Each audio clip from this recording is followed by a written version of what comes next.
வாக்களிக்க வந்த இஸ்லாமிய பெண்களின் ஆதார் கார்டை கேட்டு சரிபார்த்து மீண்டும் சர்ச்சையில் சிக்கியிருக்கிறார் பாஜக வேட்பாளர். முழு விவரங்களை செய்தியாளர் சரவணன் வழங்க கேட்கலாம். சரவணன், முழு விவரங்கள். சரவணன்,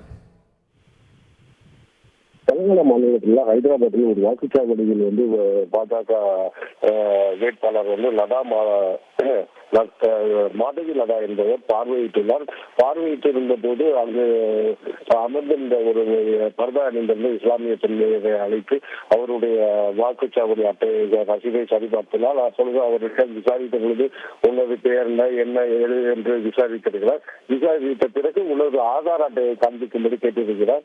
அதற்கு ஆதார் அட்டை கிடையாது, இது முன்னால் எடுக்கப்பட்டது என்பது குறித்து தெரிவித்துள்ளார். இதனால் முன்னுக்கு பின்னான தகவலை தெரிவித்ததால் ஆத்திரமடைந்த அவர் உடனடியாக அங்கு பணிபுரிந்த அதிகாரிகளை அழைத்து அவரிடம் ஒப்படைத்துள்ளனர். மேலும் இது குறித்து தற்போது அது பெரும் சர்ச்சையை ஏற்படுத்தியுள்ளது. இஸ்லாமிய ஏற்கனவே இவர் மசூதியை கை காண்பித்து பிரச்சாரத்தின் போது அம்புவிடுவது போல் காண்பித்தது சர்ச்சையை கிளப்பியது.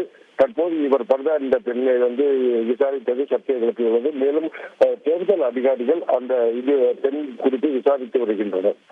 விவரங்களுக்கு நன்றி சரவணன். செய்திகளை உடனுக்குடன் தெரிந்து கொள்ள உடனே சப்ஸ்கிரைப் பண்ணுங்க.